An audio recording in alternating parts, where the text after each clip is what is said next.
This is the review of the Geneva Audio small clock radio with iPod dock. In this review I just want to show you some of the features of this device and some of the things that I found a bit irritating about it as well. This retails for around about 650 New Zealand dollars. Comes with a clock and readout here, which is red LEDs, which dims when you turn it off, and when it's turned on they become brighter. I'll just turn it on here, as you can see. On the top is a touch panel similar to the original iPods, with sort of like a thermal touch sensor, and you can use this wheel to alter the volume and some of the basic menu settings. I'll switch on to iPod mode. That turns around, and at the moment it says there's no iPod connected.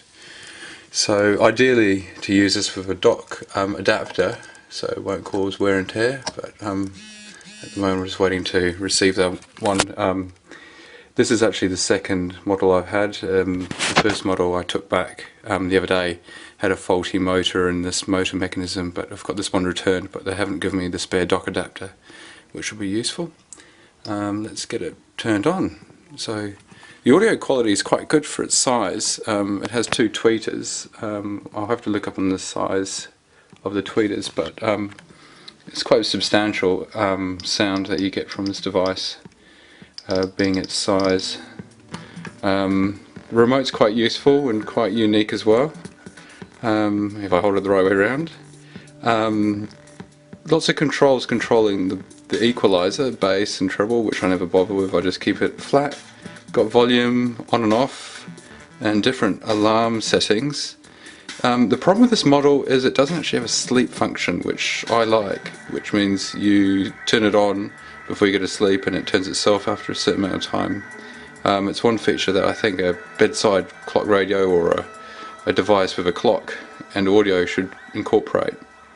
Along the bottom is the presets for the radio in words preset, which is quite fun, rather than numbers, and mode, which changes from different menus. The volume is just numbers basically. Goes up to 100, but 50 is fine. So the receiver for the infrared is behind here, as well as two speakers, one left and right driver. You do have the function of also plugging up in an audio device at the back.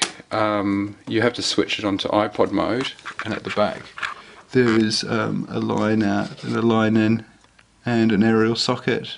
Oh, sorry, no line out, just a line in. And the grills there at the bottom are from the amplifier. I don't know the specs, but I'm sure if you're interested in this you can look it up further and find out all those kind of specs.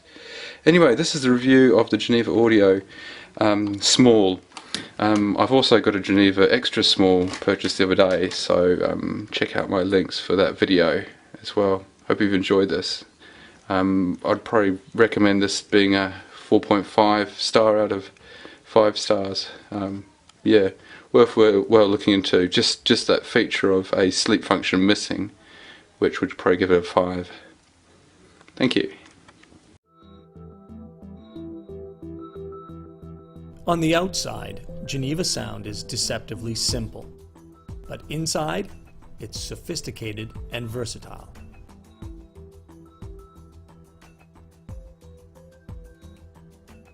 The Swiss engineers fuse many functions all in one single cabinet. They use advanced electronics, patented acoustics, the best amplifiers, speakers, and tuners. Geneva cabinetry is high-quality furniture. The wood cabinets are made by hand. Each takes a week to complete. The woodworkers pay meticulous attention to detail. The genuine American walnut is hand-sanded. The lacquer is applied by hand. The wood cabinets are hand-buffed.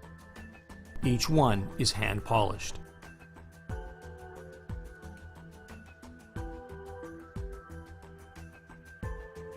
It's a dedication to innovation and quality craftsmanship. so Geneva products will be enjoyed for years to come.